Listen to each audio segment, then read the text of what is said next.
Bismillahirrahmanirrahim. Assalamualaikum warahmatullahi wabarakatuh. Alhamdulillahi ala ihsani wa syukru lahu ala taufiqihi wa amtinani wa asyhadu an la ilaha illallah wahdahu la syarika lahu ta'ziman li sya'nih wa asyhadu anna Muhammadan abduhu wa rasuluhu da'ila ridwanih. Allahumma salli alaihi wa ala alihi wa ashabihi wa ikhwan. Para ibu-ibu yang dirahmati oleh Allah Subhanahu wa taala, pada kesempatan kali ini kita akan mengangkat topik dengan judul hidup yang bermanfaat, ya. Kehidupan adalah ibarat dari kumpulan waktu-waktu yang kemudian dirangkai menjadi umur. Jika kita berumur berarti kita masih hidup. Jika umur kita selesai maka hidup telah selesai. Dan kita semua menyadari bahwasanya umur kita setiap hari berkurang. Sebagaimana telah dikatakan oleh Hasan al-Basri, "Ya bani Adam, innama anta ayyam." Wahai anak Adam, sungguhnya engkau hanyalah, hakikatnya adalah kumpulan dari hari-hari. Fa idza dhahaba ba'dhul ayyami dhahaba ba'dhuka. Jika telah pergi sebagian hari, maka telah pergi sebagian dirimu. Fa idza dhahaba ba'dhuka yushik an yadhhab kulluk. Kalau sebagian dari dirimu telah pergi, dikhawatirkan engkau seluruhnya pun akan pergi. Maka dengan bertambahnya hari, bertambah bulan, bertambah tahun, menunjukkan kehidupan kita semakin berkurang sampai pada titik nol, titik pertemuan kita dengan Allah Subhanahu wa taala. Innaka ka'idun ila rabbika kadhan famulaqih. Sungguhnya ayuhal insan, sungguhnya kalian manusia, kalian berusaha bekerja, beraktivitas menuju Rabb kalian. Famulaqih, dan kalian akan bertemu dengan Rabb kalian. Maka kehidupan yang tersisa ini bagi kita, ya, ibu-ibu sekalian, ya, yang rata-rata kita sudah di atas 40 tahun ke atas, ya, sudah mulai nenek-nenek, ya. Maka hendaknya kita menjadikan hidup kita lebih bermanfaat. Yang lalu biarlah berlalu sebagai evaluasi bagi kita. Kita jadikan bahan untuk menjadikan kita lebih baik. Semua kita menyadari yang berlalu kurang bagus. Kita masih ingin yang lebih baik daripada yang telah lalu. Maka untuk bisa memahami hal ini agar kita tahu kapan dikatakan hidup bermanfaat, kapan tidak, maka kita harus tahu apa tujuan kita hidup di atas muka bumi ini, sehingga kita ngerti hidup ini manfaat atau tidak. Ya. Sebagai al-insan, sebagai manusia, bukan sebagai hewan. Kalau hewan memang makan-makan, minum-minum, beranak pinak, selesai. Ya. Ya'kuluna kama ta'kul an'am wan naru maswal lahum. Walladzina kafaru yatamatta'una wa ya'kuluna kama ta'kulul an'am wan naru maswal lahum. Kata Allah Subhanahu wa taala, orang kafir mereka bersenang-senang dan mereka makan-makan sebagaimana hewan. Kemudian penghujungnya adalah neraka jahanam. Kita bukan hidup seperti itu, nanti hidup tidak bermanfaat. Bukan hidup hewan yang diinginkan oleh Allah Subhanahu wa taala. Oleh karenanya kita harus memahami apa tujuan kita hidup, kemudian kita menerapkan tujuan tersebut. Allah Subhanahu wa taala menciptakan kita bukan main-main, bukan hanya sekedar iseng-iseng atau tiada tujuan, tetapi Allah ciptakan kita karena ada tujuan. Tujuan yang sangat mulia, tujuan yang sangat tinggi, yaitu untuk beribadah kepada Allah Subhanahu wa taala.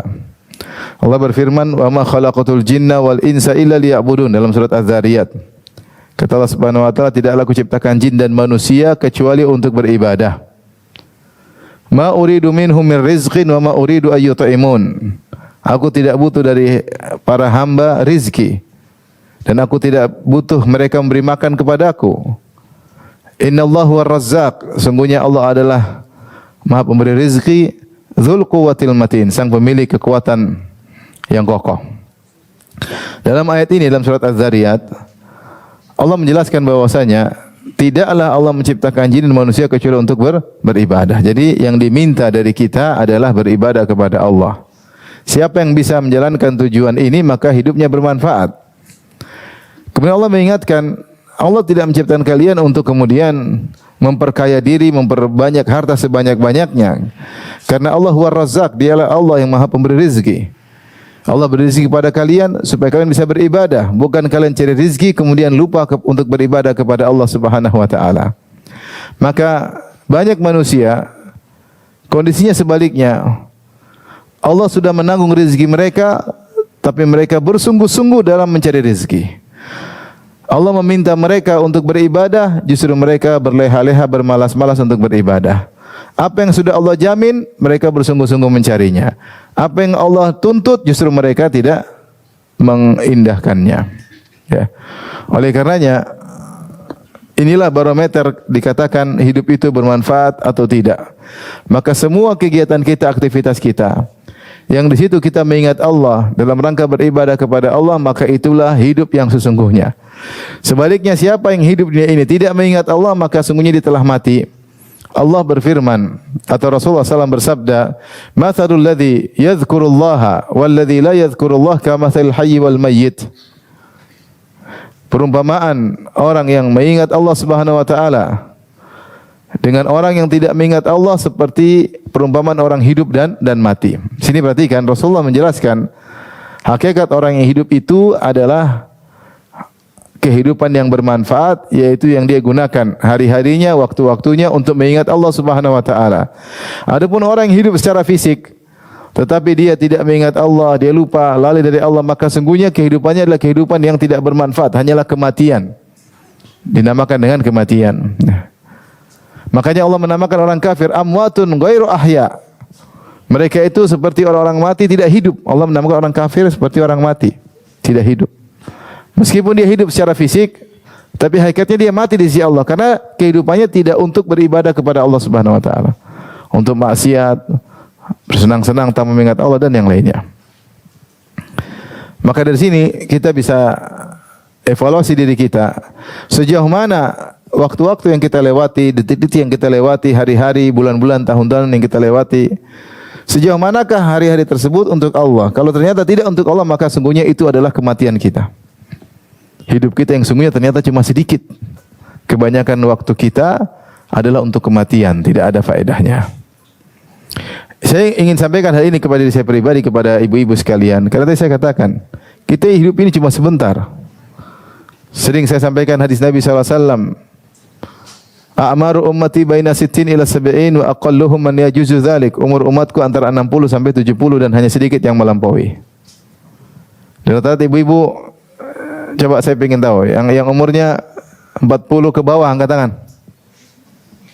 1, 2, 3, 4, 5 masih. Ya, masih tergolong setengah muda ya. Yang 40 ke atas angkat tangan. Mayoritas 80% udah mau meninggal. Ya, semakin tua kan semakin mudah meninggal. Oleh karenanya, secara statistik yang lebih duluan hidup, dia biasanya lebih duluan apa? Meninggal. Secara statistik yang umurnya lebih dari 40 tahun biasanya lebih duluan meninggal daripada yang kurang dari 40 tahun. Itu secara umum. Tapi kalau secara person per person belum tentu. Bisa jadi yang muda lebih dahulu meninggal daripada yang lebih tua. Maka kita hendaknya sadar bahwasanya hidup yang tinggal sesaat ini sedikit sekali ya. Ini benar, makanya dalam Al-Quran Allah sering sebutkan bagaimana kehidupan yang kita 60 tahun entah sampai atau tidak, ternyata sedikit. Allah berfirman, kam labithtum fil ardi, kam labithtum fil ardi adada sinin. Qalu labithna yauman aw ba'dha yaum. Ketika ditanya orang-orang di neraka, berapa lama kalian tinggal di dunia dulu? Qalu labithna yauman aw ba'dha yaum. Kami dulu hidup cuma sekitar 1 hari atau kurang sebagian hari, cuma setengah hari. Kenapa jika dibandingkan dengan dahsyatnya hari kiamat, dibandingkan dengan hari akhirat yang abadi, hidup kita cuma sekejap. Ya. Kata Allah, ka'annahum yauma yarawnaha lam yalbathu illa 'ashiyatan aw dhuhaha. Tatkala mereka melihat dahsyatnya hari kiamat, maka mereka menyangka bahwasanya mereka hidup di dunia dulu yang mungkin 60 tahun, 70 tahun, 80 tahun, ternyata cuma 'ashiyatan aw dhuhaha, seperti cuma sepetang atau waktu duha saja. Jangan menyangka bahwasanya hidup kita ini panjang, kita hidup ini cuma sebentar. Nah, hidup kita sudah panjang tinggal sedikit ini. Kalau ternyata kita gunakan untuk yang tidak bermanfaat, untuk bersenang-senang, bergembira tanpa mengingat Allah, untuk bermaksiat, maka sesungguhnya kita sedang dalam kematian. Hidup kita yang sesungguhnya adalah yang untuk beribadah kepada Allah Subhanahu wa taala. Dan itulah ikrar kita. Bukankah kita dalam salat kita mengatakan inna salati wa nusuki wa mahyaya wa mamati lillahi rabbil alamin. Salatku, hidupku, salatku, sembelihanku, hidupku dan matiku hanya untuk siapa? Allah. Nah, bagaimana kita bisa menterjemahkan hidup kita ini hanya untuk Allah? Caranya kita menjadikan setiap waktu kita adalah untuk beribadah. Ini waktu yang tinggal sedikit, maka jadikanlah bermanfaat. Saya katakan tadi, sebagian orang subhanallah menghargai kehidupannya sehingga dia berusaha mengisi kehidupannya dengan segala hal yang bermanfaat. Dia tidak ingin ada waktunya yang seperti kematian. Dia tidak ingin ada waktu yang terbuang, tidak ada faedahnya. Mereka benar menghargai waktu mereka, ya. Akhirnya sekarang kita akan bahas bagaimana sih cara kita bisa menjadikan hidup kita seluruhnya ibadah kepada Allah Subhanahu wa taala. Karena sebagian orang salah memahami, mereka menyangka ibadah itu hanyalah hubungan seorang hamba dengan Allah dari sisi ibadah mahdhah. Dia pikir ibadah itu hanya salat, hanya baca Quran, hanya berzikir. Ternyata ranah ibadah itu sangat luas. Ranah ibadah sangat luas. Maka saya ingin mengajak ibu-ibu untuk merenungkan ranah-ranah ini sehingga tidak ada waktu kita yang terbuang. Kita rasa semua waktu kita adalah untuk Allah Subhanahu wa taala. Selalu orientasi kita adalah akhirat, pikiran kita Allah suka atau tidak suka dengan hal ini, Allah ridha atau tidak ridha. Itu yang selalu kita pikirkan sehingga kegiatan kita, aktivitas kita seluruhnya adalah kehidupan yang sungguh. Jadilah kehidupan kita kehidupan yang bermanfaat. Ibnu Qayyim bahas ini di dalam kitabnya Al-Jawabul Kafi.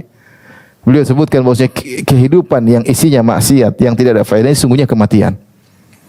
Kehidupan yang isinya berzikir, mengingat Allah untuk ibadah kepada Allah, itulah kehidupan yang sesungguhnya. Itulah kehidupan yang bermanfaat. Tapi apa itu definisi ibadah? Ya. Dan saya ingatkan bahwasanya kita ini Allah itu ciptakan kita untuk ibadah dan Allah berikan sarana prasarana, bumi, alam semesta, kecerdasan, semuanya adalah untuk beribadah. Agar kita bisa beribadah kepada Allah. Allah tidak ciptakan ini semua untuk hanyalah iseng-iseng atau untuk buat kesenangan kita tanpa ada tujuan. Kita bersenang-senang, kita menikah, kita cari harta, kita olahraga, kita apapun kita lakukanlah untuk ibadah. Jika tidak, maka waktu itu hanyalah kematian yang tidak ada faedahnya. Kalau hewan-hewan atau makhluk-makhluk yang lain, matahari, rembulan, mereka beribadah kepada Allah. Mereka bertasbih, tapi mereka memang tidak ada pilihan. Karena mereka memang ditaskhir, digiring oleh Allah untuk senantiasa bertasbih, beribadah kepada Allah. Allah berkata, ya, alam tara anna Allah yusabbihu lahu man fis samawati man fil ard. Ya. Tidakkah engkau melihat bahwasanya bertasbih kepada Allah siapa? Semua yang di langit dan di bumi. Semua bertasbih kepada Allah. Kata Allah, kemudian wasyamsu wal qamaru wan nujum wal jibal wasyajar wad dawab wa katsirun minan nas. Di langit dan di bumi bertasbih kepada Allah. Matahari, rembulan, ya, bintang-bintang, gunung-gunung kata Allah, pohon-pohon dan hewan-hewan dan banyak manusia bertasbih. Wa katsirun haqqa 'alaihi al-'adzab, namun banyak juga manusia yang masuk neraka tidak bertasbih kepada Allah.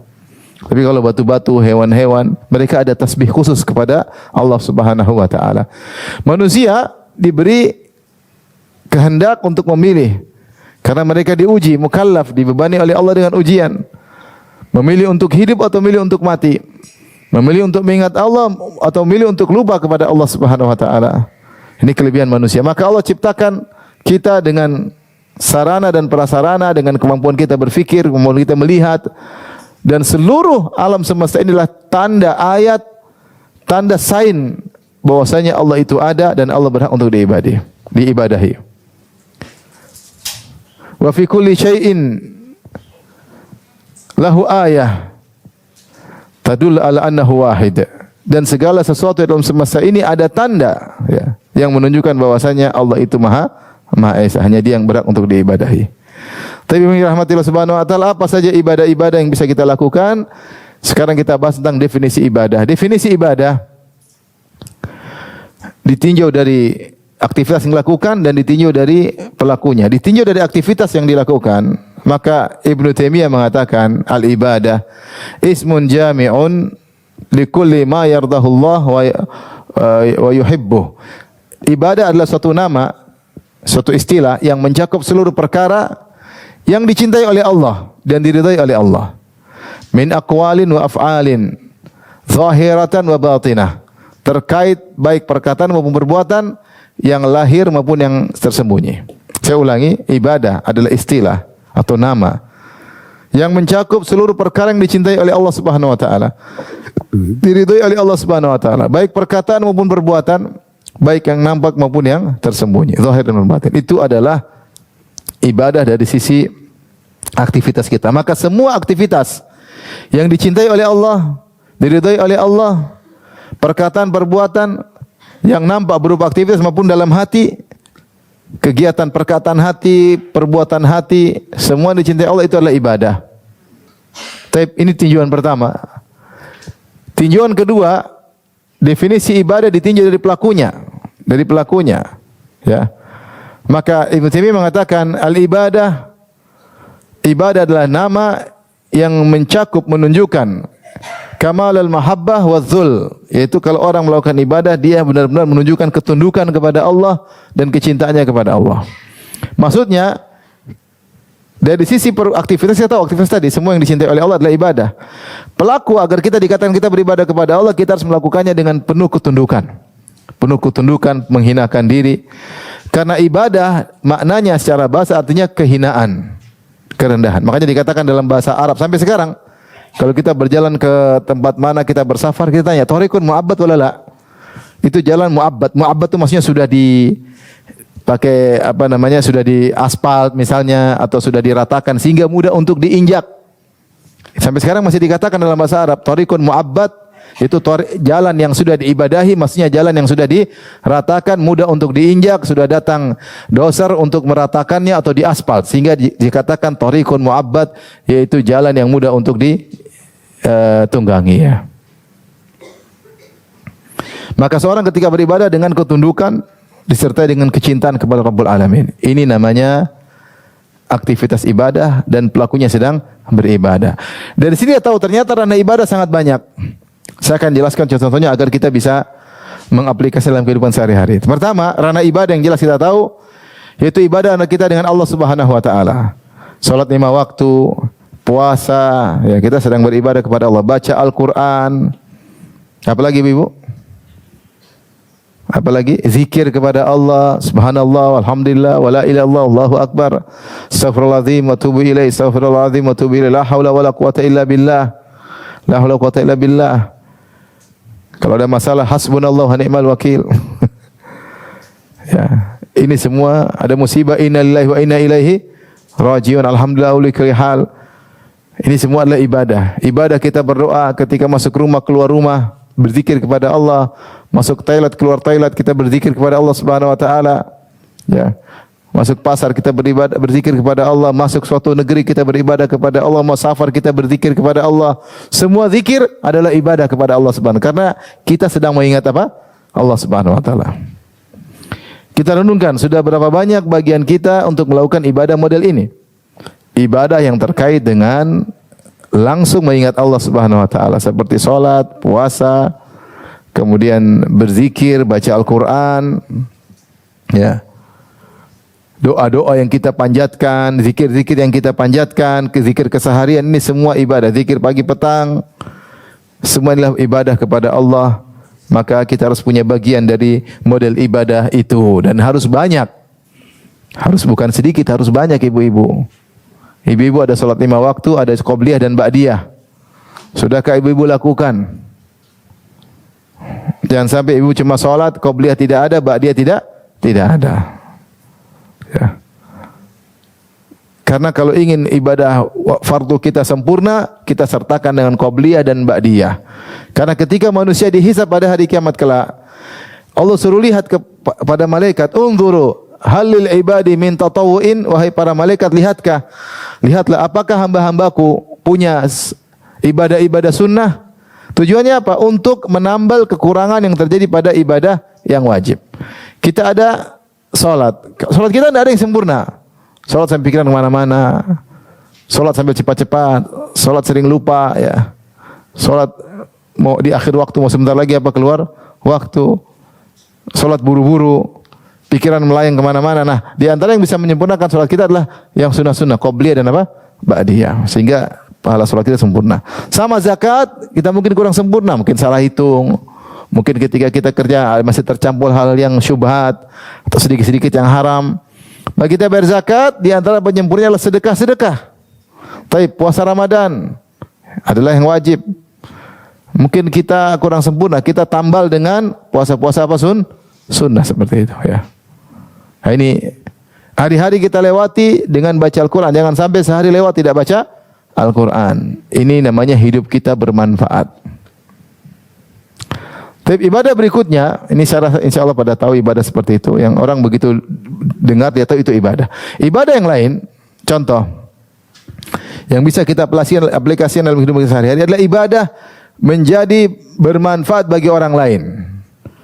Bermanfaat bagi orang lain. Dengan memberi manfaat kepada orang, sungguhnya kita telah beribadah dengan ibadah yang sangat agung. Rasulullah bersabda, khairukum anfa'ukum linnas. Sebaik-baik kalian adalah orang yang paling bermanfaat bagi orang lain. Jadilah kita berkah. Nabi Isa alaihissalam dia berkata tentang dirinya, wa ja'alani mubarakan aina ma kuntu. Allah menjadikan aku berkah dimanapun aku berada. Dikatakan Nabi Isa berkah di antaranya dengan dua tafsiran. Qadda'an li hawaijin nas, dia suka membantu keperluan orang lain. Yang kedua, mualliman lil khair, di mana-mana dia ngajarin kebaikan. Dia membantu kebutuhan orang lain. Yang kedua, dia senantiasa mengajarkan kebaikan pada orang lain. Nah, makanya dalam hadis Rasulullah SAW bersabda, kullu sulami ala kulli sulami minan nasi sadaqah. Kullu yawmin tatlu alaihi syams. Kata Nabi, setiap sendi dalam tubuh kita wajib untuk disedekahi setiap hari. Itu bentuk syukur kita atas sendi-sendi yang kita gerakkan dengan mudah. Sendi di bahu, di badan, di kaki, di tangan, mungkin di leher, di mana sendi-sendi kita gerakkan dengan mudah. Ini semua wajib untuk disedekahkan setiap hari. Harus ada sedekahnya sebagai bentuk syukur. Bagaimana bentuknya? Cara sedekahnya Rasulullah mengatakan di antaranya ta'dilu baina isnain. Kau berbuat adil terhadap dua orang. Ada dua orang yang datang minta hukum kepadamu, kau menghukum dengan adil, sungguhnya itu adalah sedekah. Kemudian wa ta'inu rajul, kau bantu seorang, ya. Fatahmiluhu alaih, ya, fatahmilu mata'u ala dabbati atau tahmilu alaih. Cara kau bantu orang, ada dia mungkin bawa barang, dia tidak kuat, kau angkat barangnya. Ini kau membantu orang lain dengan tenaga. Kau angkat barang tersebut, kau letakkan di atas tunggangannya. Kalau zaman sekarang kita angkat, kita bantu angkat, taruh di mobilnya. Atau dia tidak mampu untuk naik onta, kita angkat dia, mudahkan untuk naik onta, maka itu adalah sedekah. Kata Nabi SAW, wal kalimatu thayyibatu sadaqah. Berkata-kata yang baik menyenangkan orang adalah sedekah. Ternyata di antara bentuk ibadah luar biasa adalah seorang menjadi orang yang mubarak, di mana dia memberi manfaat kepada orang di sekitarnya. Makanya Nabi SAW menyamakan korma dengan orang yang berkah. Kata Nabi SAW, inna minasyajari lama barakatuhu ka barakatil muslim fahadithuni ma huwa. Kata Nabi, sungguh ada pohon yang keberkahannya sama seperti keberkahan seorang muslim. Kabarkanlah kepadaku pohon apa tersebut. Akhirnya Nabi katakan pohon tersebut adalah nakhlah, korma. Korma itu kenapa dikatakan pohon berkah?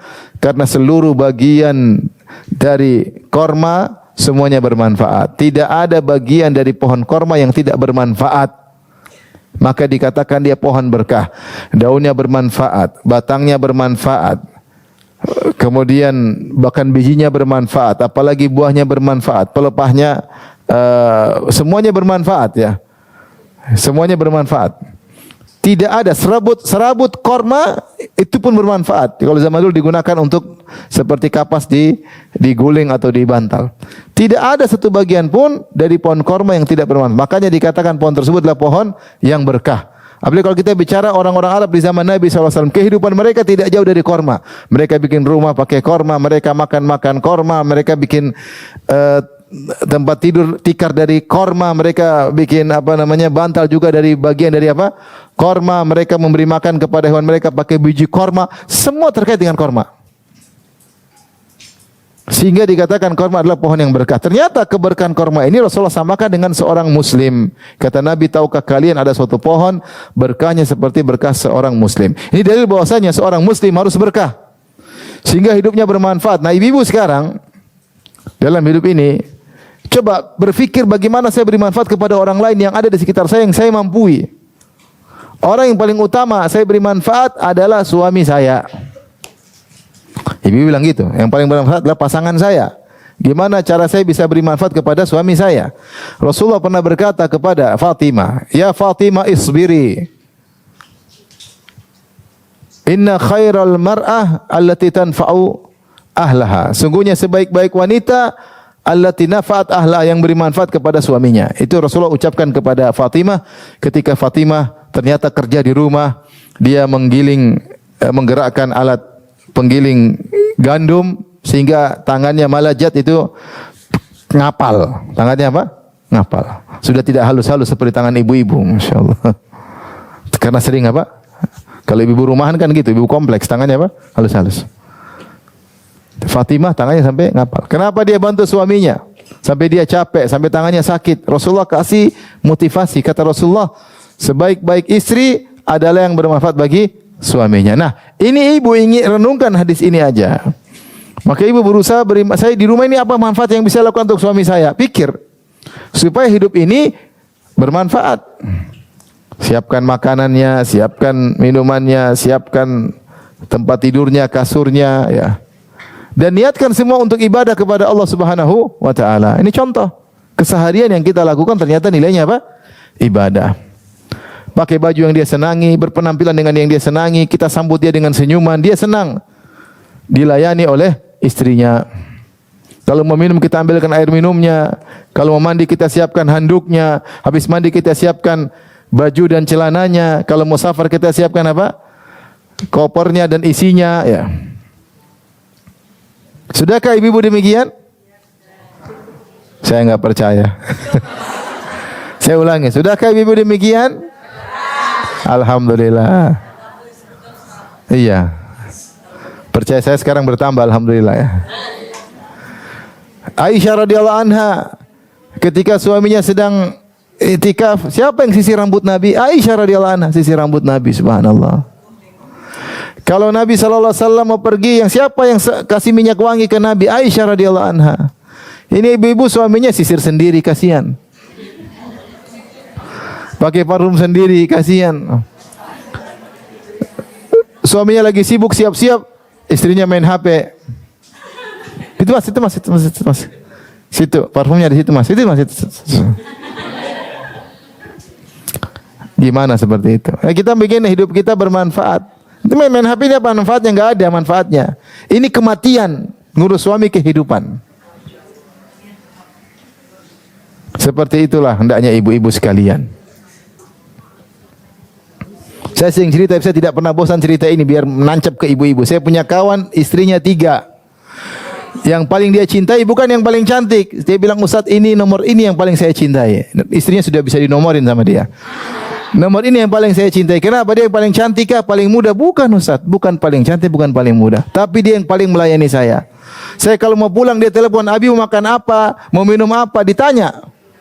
Besok mau sarapan apa? Udah, jangan, saya nggak butuh pengakuan ibu-ibu, ya. Saya mau cerita aja. Ayo makan apa, mau minum apa. Begitu saya pulang, dia sudah siapkan. Dia buka baju saya, dia buka kaos kaki saya, dia buka sepatu saya. Dia siapkan makanan. Kalau makanan tersebut isinya ikan, dia lepaskan ke tulang-tulangnya.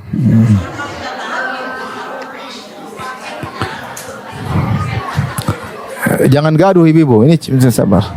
Kalau ibu nggak seperti dia, jangan hasad, sudah tenang aja. Maka di antara yang menjadikan ibu-ibu hidupnya bermanfaat, sibuk dengan suami, ngurusin suami, bukan ngurusi suami orang lain. Nonton di YouTube gimana ini, nikah sama artis siapa, gimana suami artis ini, ganteng atau tidak, bagi dibandingkan dengan suami yang lamanya. Ngapain habis waktu? Sibuk ngurusin suami orang lain. Sampai ada artis suaminya meninggal, ibu-ibu pada nangis. Subhanallah. Ya enggak ibu-ibu? Pernah kejadian seperti itu. Pada nangis ibu-ibu, suami orang lain meninggal. Suaminya sendiri datang diomelin, gimana? Maka Ini benar poin kelihatannya sederhana, tapi ini menjadikan hidup kita benar-benar hidup. Tapi syaratnya ibu-ibu niatkan karena apa? Allah. Kalau ibu-ibu niatkan karena Allah, maka berpahala. Jika tidak, hanya sekedar asik-asik saja tanpa niat karena Allah, tidak ada faedahnya. Tapi di antara menjadikan hidup kita bermanfaat, terutama wanita, ngurus anak-anak. Rasulullah pernah melamar Ummu Hani. Ummu Hani itu sepupunya Nabi SAW. Dia punya anak-anak janda. Maka Rasulullah SAW datang ngelamar dia. Apa kata Ummu Hani? Kata Ummu Hani radhiyallahu anha, saudarinya Ali bin Abi Thalib, yaitu Ummu Hani bin Abi Thalib.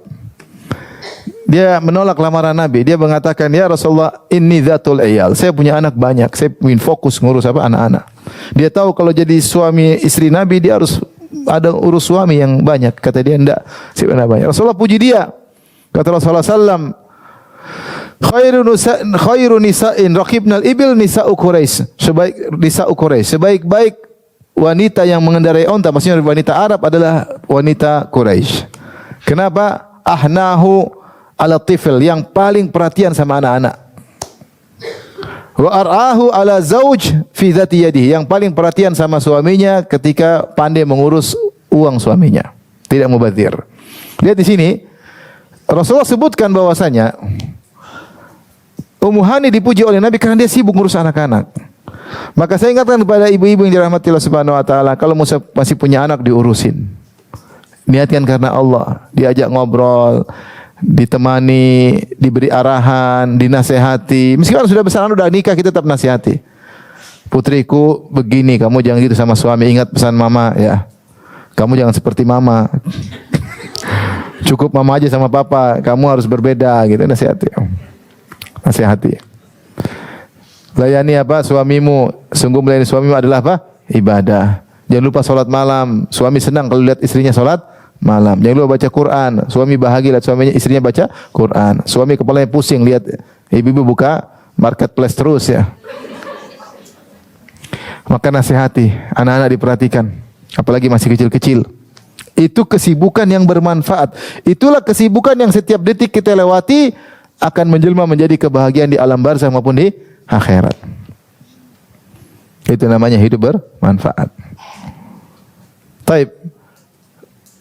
Oleh karenanya, dimanapun kita berada, kita berusaha agar kita ini bermanfaat bagi orang lain. Bagaimana cara kita dapat pahala terhadap orang yang kita ajak interaksi? Ibu bukan banyak interaksi sama suami, interaksi sama anak-anak, interaksi sama pembantu, interaksi sama tetangga, interaksi sama kawan-kawan, interaksi sama kerabat. Ini semua jadikan lahan pahala. Dimanapun kita duduk sama mereka, harus ada pahala yang mengalir. Gimana caranya?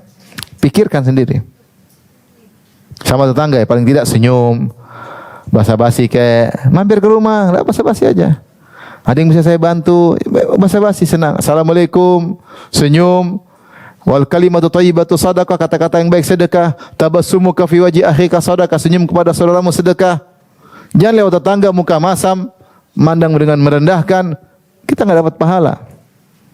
Sama pembantu juga demikian. Ramah, sabar, kalau tegur yang baik. Kalau salah diajarin, kalau ngomel yang pantas. Ya. Kalau dia salah karena dia sudah berusaha, kita maafkan, dia sudah berusaha cuma dia tidak mampu, ya sudah. Kalau tidak, kita suruh dia pekerjaan yang berat, kita ikut bantu. Kalau kita makan kita kasih sama dia. Jangan kita makan pizza, dia makan pisang goreng. Sama-sama pizza dong. Kasih, tidak mesti sebangku, kasih sama dia. Sunnah Nabi SAW. Apa yang kita makan, kita kasih makan pembantu kita. Apa yang kita makan, dia juga makan. Ini dia sudah masak enak-enak, terus dia enggak makan, kita yang makan. Dia tidak makan hasil makannya sendiri. Maka cari pahala dalam segala hal. Sehingga waktu kita tidak ada yang terbuang sama sekali, ibu-ibu. Karena hidup kita ini bermanfaat, harus berzikir kepada Allah Subhanahu wa taala. Di antara bentuk zikir kepada Allah adalah dengan berkah kepada siapapun. Sehingga ciri-ciri wanita yang berkah, sebagaimana tadi Nabi Isa, wa ja'alani mubarakan aina ma kuntu, aku dijadikan berkah oleh Allah dimanapun aku berada. Ciri wanita yang berkah, dimanapun dia berada diharapkan kehadirannya. Itu wanita berkah. Kalau tidak ada dia kurang asyik, kata orang. Kalau ada keluarga semua pingin ada dia hadir. Kalau kakak adiknya dia semua merindukan untuk dia hadir. Kalau suaminya merindukan kapan istriku pulang. Suaminya di luar pingin sekali pulang ketemu apa? Istrinya. Orang tuanya senang kalau dikunjungi, berharap dikunjungi oleh anaknya. Tante-tantenya senang kalau ketemu dengan dia, dihibur oleh dia. Ya, tetangganya pun senang itu tetangga yang baik. Semua orang suka dengan kehadirannya. Dia di masjid semua orang senang sama dia. Nah, itu tanda orang itu adalah berkah. Karena di mana-mana dia memberi manfaat kepada yang lain. Tapi kalau sebaliknya di mana-mana dia tidak diharapkan kehadirannya. Kalau dia left dari grup, semua orang bersyukur alhamdulillah. Kalau ada acara dia tidak datang, semua bersyukur alhamdulillah. Kenapa? Orangnya bawel, sombong, angku, ngomel, merendahkan orang lain. Ada wanita seperti itu? Ada. Maka ibu jangan demikian. Ibu jangan pikir sebaliknya, bagaimana saya bisa mengambil manfaat dari orang. Namanya asas maslahi. Ada manfaat baru saya temani, saya ambil sebanyak. Tidak, kita sekarang berpikir sebaliknya. Saya berkah, apa yang bisa manfaat yang saya berikan pada dia. Orang depan saya ini apa yang bisa saya beri manfaat. Tidak harus materi. Senyuman kayak, menyenangkan hatinya kayak, nasihat kayak, atau bernahi mungkar, menegur dia dengan cara yang baik. Itu yang di benak kita. Sehingga dimanapun kita berada, hidup kita bermanfaat. Tapi ibu yang dirahmati Allah Subhanahu wa taala, di antara yang menjadikan hidup kita bermanfaat, ibu-ibu yang dirahmati Allah Subhanahu wa taala, adalah beribadah kepada Allah dengan belajar, dengan tafakkur, dengan perenungan. Allah berfirman, "Inna fi khalqis samawati wal ardi wa ikhtilafil laili wan nahari la ayatin li ulil albab alladzina yadhkuruna Allaha qiyaman wa qu'udan wa 'ala junubihim wa yatafakkaruna fi khalqis samawati wal ardi rabbana ma khalaqta hadza batilan subhanaka faqina adzabannar." Sungguh pada penciptaan langit dan bumi dan bergantinya siang dan malam. Ya, la ayatil lil albab, sungguh ada tanda-tanda kebesaran Allah bagi orang yang cerdas. Siapa orang tersebut? Alladzina yadhkurunallaha qiyaman wa qu'udan, yang senantiasa mengingat Allah ketika duduk, ketika berdiri, ketika berbaring. Wa yatafakkaruna fi khalqis samawati wal ard, dan dia memikirkan tentang penciptaan langit dan bumi. Kemudian dia mengambil kesimpulan, Rabbana ma khalaqta hadza batila. Ya Allah, tidak mungkin kau ciptakan alam semesta ini cuma iseng-iseng, tidak ada tujuan. Subhanak, maha suci engkau dari pernyataan orang yang menyangka kau hanya iseng-iseng menciptakan alam semesta ini. Maha suci engkau. Kalau begitu faqina adzabannar, jauhkanlah aku dari azab neraka jahanam. Ini renungan-renungan tentang alam semesta yang seperti ini menjadikan hidup kita bermanfaat, semakin buat kita bertakwa kepada Allah. Saya kemarin ketemu dengan profesor. Ada yang mengatakan dia guru besar di ITB, ahli fisika. Kemarin ikut ngaji. Dia ngobrol. Dia bilang, Ustaz tolong motivasi orang-orang belajar sains Ustaz. Karena tidaklah saya belajar sains kecuali semakin yakin ada Allah. Kemudian dia cerita berhadapan orang ateis. Orang ateis mengatakan alam semesta terjadi dengan sendiri. Dia bilang, tidak mungkin. Ini alam diciptakan dengan rumit, dengan kompleks, dengan berbagai macam aturan yang rumit. Tidak mungkin terjadi dengan sendirinya. Tidak mungkin.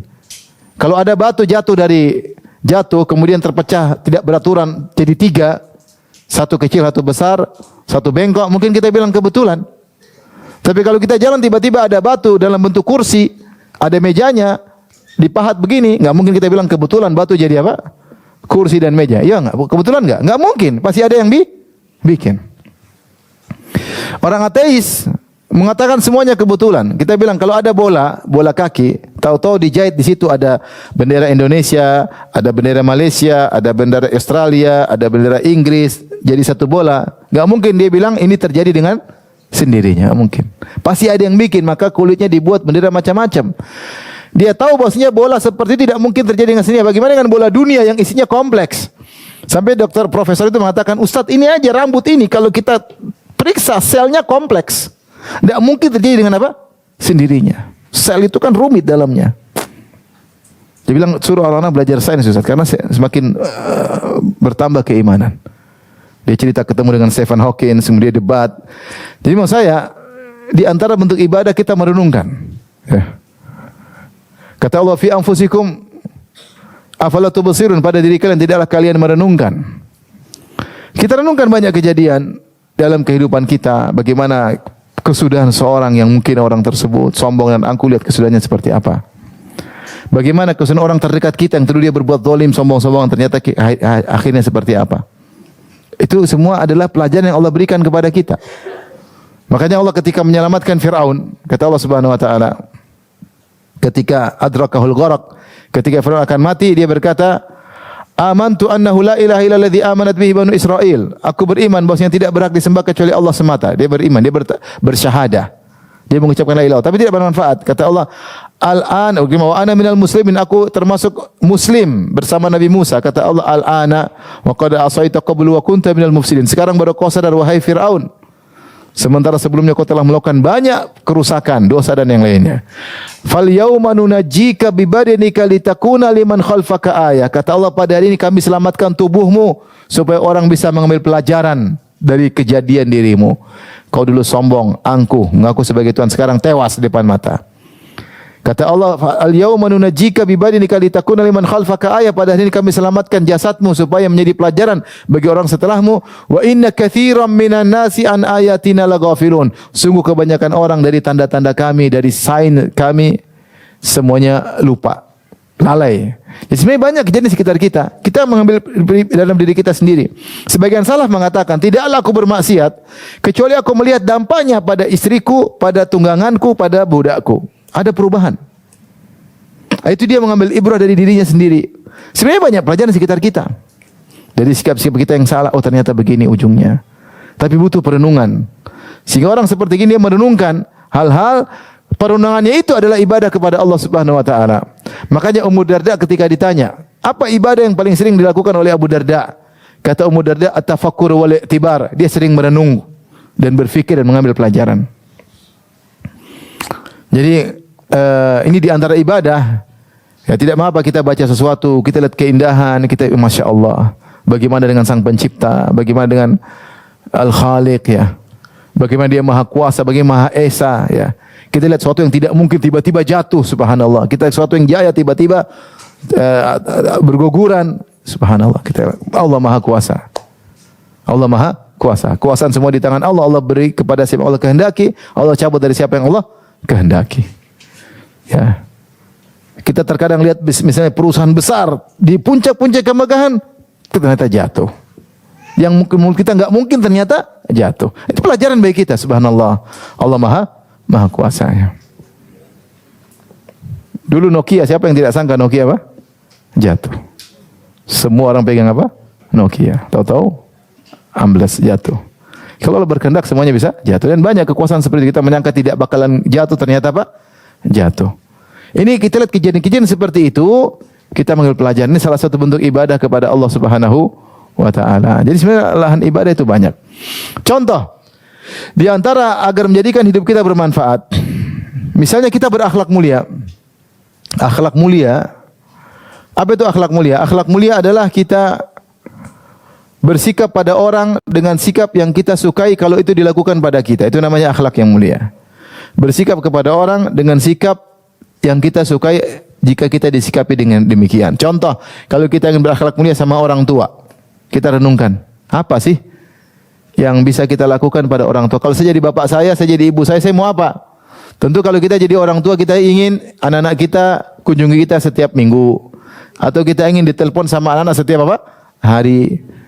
Saya ingin anak saya mengenali kebutuhan saya, sehingga saya tidak perlu minta sama dia. Dia kenali kebutuhan saya, kalau dia memang mampu, dia penuhi kebutuhan saya. Kira-kira demikianlah orang-orang tua. Dia ingin ngobrol, dia ingin dihargai, dia ingin lihat cucu-cucunya. Kita bawa cucu-cucu kepada orang tua. Itu akhlak yang mulia. Maka kita lakukan itu terhadap orang tua kita. Sesibuk-sibuk kita, kita kunjungi. Sibuk-sibuk kita, kita telepon.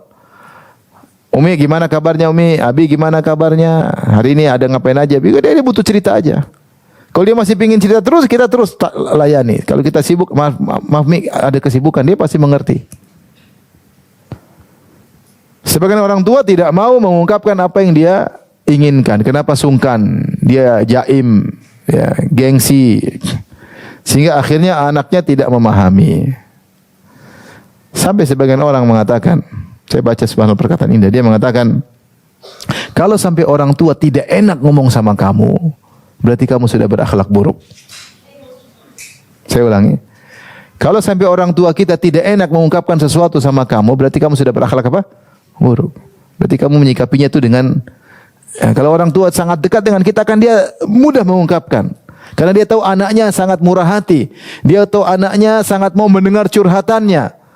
Tapi ketika dia baru ngomong sedikit, kamu Abino, saya juga banyak sibuk. Akhirnya dia tidak enak ketika ada sesuatu, berarti kamu sudah berakhlak apa? Buruk. Nah, kita renungkan kita bagaimana sama orang tua. Kalau orang tua masih hidup, maka kita berakhlak baik. Nah, itu berlaku pada yang lainnya. Kalau kita ingin hidup kita penuh dengan manfaat, hidup yang bermanfaat, kita berakhlak mulia kepada suami kita, berakhlak mulia kepada istri kita. Kalau kita seorang laki, berakhlak mulia kepada anak kita, berakhlak mulia kepada kakak adik kita. Kita kalau punya kakak kira-kira gimana? Ya kita pingin kita jadi kakak. Pingin apa? Dihormati enggak? Meskipun adik kita kaya raya, kita pingin kita dihormati. Saya kan kakak. Jadi meskipun kita kaya atau kita telah memiliki jabatan tinggi, tetap hormat sama kakak. Kak, gimana kabarnya Kak? Apa yang bisa saya bantu? Kalau kita pun beri, bukan memberi dalam rangka untuk merendahkan dia, tidak. Kita jaga harga dirinya. Kita berikan kalau kita kemampuan, kita beri sebelum dia minta. Seperti itu. Ya. Sehingga akhlak ini kita sertakan dalam kehidupan kita sehingga hidup kita bermanfaat. Makanya kata Syekh Sa'di rahimahullah dalam risalahnya Al-Akhlaqul Karimah. Dia mengatakan bahwasanya akhlak ini ibadah yang pahalanya sangat banyak. Kenapa? Karena bersama dengan seorang dalam waktu yang panjang. Seorang tidaklah setiap hari kecuali banyak waktunya dia lakukan untuk interaksi dengan orang lain. Kalau dia selalu berakhlak mulia, maka argo pahala jalan terus. Ketemu suami dia berakhlak mulia, argo pahala jalan terus. Ketemu tetangga berakhlak mulia, argo pahala jalan terus. Ketemu kawan akhlak mulia, argo pahala jalan terus. Ketemu bibi pembantunya akhlak mulia jalan terus. Ketemu dengan supirnya akhlak mulia jalan terus. Ketemu dengan siapapun dia berakhlak mulia sehingga argo pahala jalan terus. Maka dari situ Nabi bersabda, "Ma min syai'in athqalu fil mizanil mu'min yaumal qiyamah min husnil khuluq." Tidak ada timbangan yang paling berat kalau ditimbang hari kiamat kelak seperti akhlak yang mulia. Jadi ibu-ibu harus berusaha memiliki akhlak yang mulia, dan itu perlu direnungkan, kemudian dilakukan sedikit demi sedikit. Di antara akhlak mulia adalah kedermawanan, jangan pelit. Orang kalau pelit itu akhlaknya buruk. Sama anak jangan pelit, sama suami jangan pelit, sama pembantu jangan pelit. Kecuali ibu sama-sama enggak punya. Kalau punya jangan pelit-pelit. Sama teman jangan pelit, ya. Sama siapapun jangan pelit. Dengan demikian akhlak kita terus argo pahala jalan terus. Kita ketemu kawan seperti itu, kalau ada dia kita senang. Kalau dia ketemu, Assalamualaikum, kita pingin dia enggak pergi dari kita. Kita pingin ngobrol terus sama dia. Kita nyaman sama dia. Ada teman, Masya Allah, badannya gemuk luar biasa, tapi terasa ringan di hadapan kita, Masya Allah. Kenapa? Karena dia ngomongannya manis, tidak nyinyir, tidak merendahkan, murah senyum. Tapi ada kurus kerempeng, tapi rasanya seperti gunung yang berat. Kenapa? Ngomongnya pedes, ya. Sombong, angkuh, merasa tinggi, pelit, semuanya bahlul, semua lengkap. Ini meskipun kurus kerempeng, tapi seakan-akan seperti gunung Himalaya, berat. Duduk sama dia itu berat, kayaknya pingin pergi, pingin dia cepat pergi. Kenapa? Akhlaknya buruk. Semua orang tidak betah sama dia. Maka ibu, di antara perjuangan yang kita perjuangkan adalah bagaimana bisa berakhlak mulia sehingga argo pahala kita jalan terus. Setiap saat kita dapat pahala, karena tidaklah setiap saat kita lewati kecuali kita berinteraksi sama orang lain. Dengan demikian pahala terus mengalir. Dia ibadah yang sekali kita dapat meraih berstatus akhlak mulia, pahala terus mengalir. Ini contoh ibadah yang bisa kita lakukan, ya. Jadi intinya semua yang kita lakukan, ibu yang dirahmati Allah Subhanahu wa taala, karena Allah, berarti kita telah beribadah kepada Allah.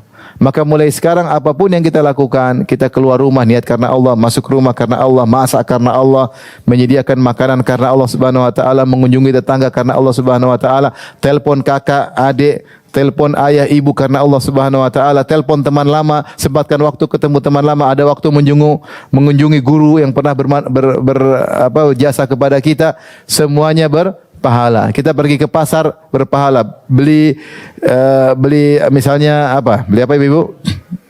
Beli tempe, beli tahu, beli sayur, niatkan karena Allah. Saya ingin masak menyenangkan apa? Suami dan anak-anak. Semuanya berpahala. Syaratnya niatnya dipasang. Ya, jadi dipasang. Sehingga jadilah waktu ibu-ibu berkah, hidup ibu-ibu berkah karena Allah Subhanahu wa taala. Ini saja mungkin yang saya sampaikan ibu-ibu yang dirahmati Allah Subhanahu wa taala. Jadikanlah hidup kita yang tersisa cuma sedikit ini menjadi hidup yang bermanfaat. Syaratnya adalah semuanya karena Allah, semuanya karena Allah. Sesuatu yang tidak karena Allah kita mulai tinggalkan. Tidak mungkin ibu-ibu main game karena Allah, nggak mungkin. Bisa nggak main game karena Allah? Nggak bisa. Bisakah ibu-ibu nonton Korea karena Allah? Saya tanya, saya jujur aja. Bisa nggak nonton Korea karena Allah? Bisa nggak nonton film India? Apa Shahrukh Khan, siapa? Shahrukh Khan ya, siapa? Bisakah nonton film India karena Allah? Susah kan? Mulai kita tinggalkan sedikit demi sedikit. Bisa nggak beli tas branded 100 juta karena Allah? Bisa? Mungkin bisa, mungkin enggak. Tergantung milioner atau bukan. Kalau milioner mungkin untuk menyenangkan suami. Kalau miskin berarti karena setan. Duit enggak ada beli tas mahal-mahal. Ya. Bisakah ibu-ibu ke salon karena Allah? Oh, bisa, insya Allah. Itu bisa. Menyenangkan suami karena siapa? Oh, Allah. Jadi kalau kita selalu karena Allah, kita akan bisa memfilter mana yang hidup manfaat dan mana yang hidup sebenarnya bukan hidup tapi kematian.